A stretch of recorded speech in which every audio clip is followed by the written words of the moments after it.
Good morning children. आज translation में हम क्या करेंगे? आज हम करेंगे 31 to 60 वर्ब्स को। इनमें से 31 to 50 हम पहले ही कर चुके हैं, तो उनको हम रिवाइज करेंगे और आगे के 51 to 60 वर्ब्स को हम इंग्लिश और हिंदी में याद करेंगे और उनके मतलब समझेंगे। So shall we start? Okay, let's start. मेरे साथ साथ बोलिए। कलर रंग भरना, कॉम कंघी करना, कम आना, कंप्लीट पूरा करना, कंडेंस गाढ़ा करना, कंटेन अपने में रखना, कन्वर्स बातचीत करना, कुक पकाना, कूल ठंडा करना, करेक्ट सही करना, कफ खांसना, काउंट गिनना, कवर ढकना, क्रॉस पार करना, क्रश कुचलना, क्राई चिल्लाना, क्योर इलाज करना, कट काटना, डैमेज नष्ट करना, डांस नाचना। अब हम देखेंगे 51 to 60 वर्ब्स को। उनको इंग्लिश और हिंदी में बोलना सीखेंगे और उनके मतलब को जानेंगे। तो चलिए एक बार पहले इन सारे वर्ब्स को हम बोल के देख लेते हैं। तो मेरे साथ साथ बोलिए। डिफेंड रक्षा करना, डिटरमाइन निश्चय करना, डिफर अलग होना, डिस्कस बातचीत करना, डू करना, ड्रेन बहना, ड्रॉ खींचना या फिर रेखाचित्र बनाना। इसके दो मतलब हैं। ड्रिंक पीना, ईट खाना, एनकरेज प्रोत्साहित करना।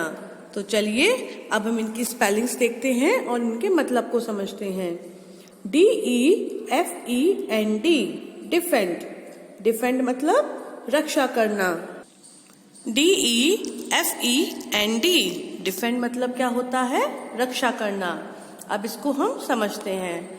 जैसे कि सपोज करिए आप कहीं जा रहे हैं अपनी मम्मी के साथ और सामने से कुछ गंदे लोग आ गए, तो वो आपको परेशान करने लगे। तो आपकी मम्मी क्या करेंगी? आपकी मम्मी उनसे आपको डिफेंड करेंगी, उनसे आपकी रक्षा करेंगी, उनसे आपको बचाएंगी। तो इसको हम बोलते हैं डिफेंड करना। नेक्स्ट इज डिटरमाइन मतलब निश्चय करना। DETERMINE डिटरमाइन निश्चय करना। इसका मतलब क्या होता है?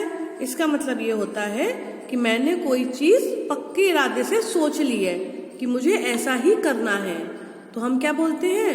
आई determine what I have to do. मैंने सोच लिया है, निश्चय कर लिया है, ये मेरा पक्का इरादा है कि मैं ऐसा ही करूंगा। नेक्स्ट इज डिफर अलग होना। DIFFER डिफर अलग होना। DIFFER डिफर अलग होना। इसका मतलब क्या होता है? इसका मतलब ये होता है, सपोज करिए आपने 2 ड्रेसेस खरीदी, ठीक है, और दोनों ड्रेसेस ऑलमोस्ट एक सी हैं, देखने में, कलर में, सब चीज में एक सी हैं, लेकिन एक की जो कॉस्ट है वो ज्यादा है और एक की कॉस्ट कम है। तो आप मम्मी से क्या पूछोगे? मम्मी इसमें ऐसा अलग क्या है कि ये दोनों ड्रेसेस इतनी कॉस्टली और चीप हमको मिली है, मतलब एक इतनी महंगी मिली है और एक हमको सस्ती मिली है। तो इसका रीजन क्या हो सकता है? तो मम्मी कहेंगी मुझे नहीं पता। तो इन दोनों का कॉस्ट में इतना कॉस्ट डिफर होने का क्या रीजन है? इन दोनों की कॉस्ट का अलग होने का रीजन क्या है? ये होता है डिफर। नेक्स्ट इज डिस्कस मतलब बातचीत करना। DISCUSS डिस्कस मतलब बातचीत करना। जैसे कि आपके स्कूल में जब PTM होती है तो मम्मी और या पापा स्कूल में आके बात करते हैं ना, किस टॉपिक पर बात करते हैं? तो वो बात करते हैं आपके ऊपर, आपकी स्टडीज के ऊपर, आप कैसा बिहेव करते हो। तो वो इन सब टॉपिक्स को डिस्कस करते हैं। किसी पर्टिकुलर टॉपिक के बारे में जब हम बात करते हैं तब हम बोलते हैं कि we are discussing the topic. अब जैसे कि इस समय अगर हम लें, जिससे भी हम मिलते हैं, वैसे तो हमें मिलना कम है, लेकिन जिससे भी हम मिलते हैं वो किस बारे में डिस्कस कर रहा है?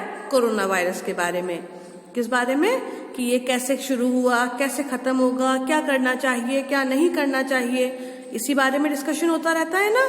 तो मतलब हम हमेशा किस बारे में डिस्कस करते हैं कि कोरोना वायरस कहाँ से आया, कब खत्म होगा, कब वैक्सीन बनेगी, क्या प्रिकॉशंस लेने चाहिए, ये सब क्या है?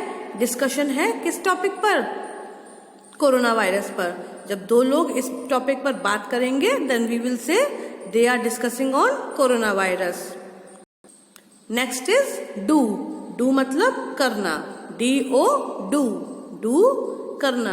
बहुत ही इजी सा वर्ब है, बहुत इजी वर्ड है। मतलब कोई भी काम हम करते हैं तो हम क्या बोलते हैं? I am doing this work. Instead of saying कि I am writing, I am doing this work. Next is drain, मतलब बहना, DRAIN, ड्रेन। ड्रेन मतलब बहना। अब जैसे कि आपके घर में कोई वॉश बेसिन या सिंक होता है तो जो उसकी पाइपलाइन होती है क्या होती है? वो पानी को कहीं लेकर जाती है। आप सिंक या वॉश बेसिन में पानी भर दोगे तो पानी कहाँ जाएगा? उस पाइपलाइन के थ्रू ड्रेन हो जाएगा, बह जाएगा। ठीक है ना। या फिर बारिश होती है ना। अभी थोड़े दिन पहले भी बारिश हुई थी बहुत तेज। तो क्या होता है? ऊपर छतों पर यानी कि रूफ्स पर पानी भर जाता है। तो वो पानी कहाँ जाता है? पाइपलाइन के थ्रू नीचे ड्रेन होके ड्रेनेज सिस्टम में या स्वेज सिस्टम में चला जाता है, यानी कि नालियों में चला जाता है। तो वो क्या होता है कि वाटर इज ड्रेनिंग, कि पानी बह गया या बह रहा है। Next is draw. जैसा कि मैंने बताया था इसके दो मतलब हैं, एक तो खींचना और एक रेखा चित्र बनाना।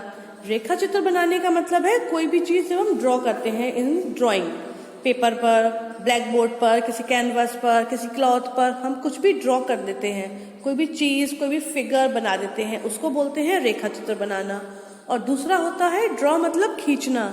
जैसे कि आपके कबर्ड्स में ड्रॉर होते हैं ना, उनको हम बाहर की ओर खींचते हैं तो क्या कहते हैं हम? कि I am drawing the drawer, मैं ड्रॉर को खींच रहा हूँ, इसको बोलते हैं draw. Next is drink, DRINK, drink. Drink मतलब आपको पता ही होगा, पीना। अब पीने में हम कुछ भी यूज कर सकते हैं, पानी पीते हैं, दूध पीते हैं, कोल्ड ड्रिंक पीते हैं, जूसेस पीते हैं, कुछ लोग चाय कॉफी पीते हैं, है ना। तो हम जब कुछ भी पीते हैं मतलब मुंह में डाला लिक्विड चीज, पीने में हम बेसिकली लिक्विड चीज यूज करते हैं। और जब भी जैसे ही हमने कोई चीज मुंह में डाली तो हमारे फूड पाइप के थ्रू हमारे स्टमक में चली गई।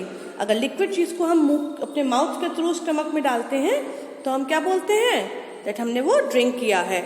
और सिमिलरली अगर किसी खाने को हम डाल दें सॉलिड चीज को, लाइक फूड है, फ्रूट्स हैं, वेजिटेबल्स है, स्वीट्स यानी कि मिठाइयाँ हैं, या कुछ भी हमारे जंक आइटम्स आजकल हम लोग बहुत खाते हैं, पिज्जा बर्गर वगैरह, उसको अगर हम अपने मुंह में डालकर फूड पाइप के थ्रू स्टमक पर ले जाएंगे तो हम क्या बोलते हैं? कि हम ईट कर रहे हैं, हम खाना खा रहे हैं।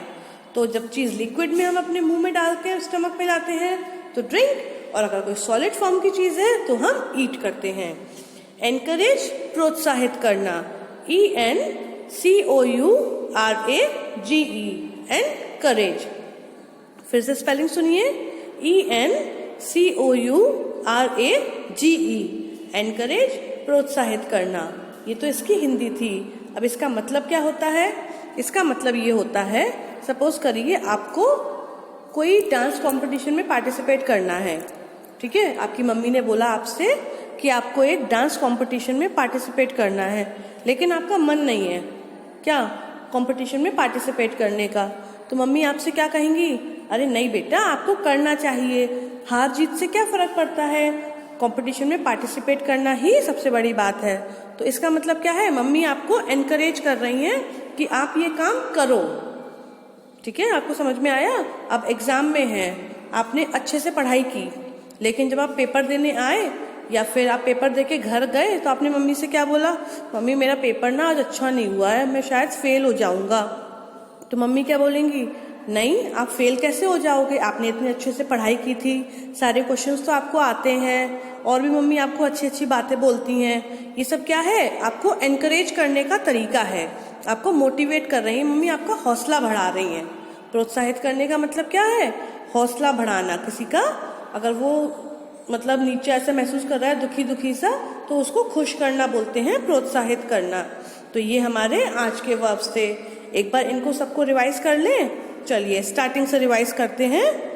कलर रंग भरना, कॉम कंघी करना, कम आना, कंप्लीट पूरा करना, कंडेंस गाढ़ा करना, कंटेन अपने में रखना, कन्वर्स बातचीत करना, कुक पकाना, कूल ठंडा करना, करेक्ट सही करना, कफ खांसना, काउंट गिनना, कवर ढकना, क्रॉस पार करना, क्रश कुचलना, क्राई चिल्लाना, क्योर इलाज करना, कट काटना, डैमेज नष्ट करना, डांस नाचना, डिफेंड रक्षा करना, डिटरमाइन निश्चय करना, डिफर अलग होना, डिस्कस बातचीत करना, डू करना, ड्रेन बहना, ड्रॉ खींचना या फिर रेखा चित्र बनाना,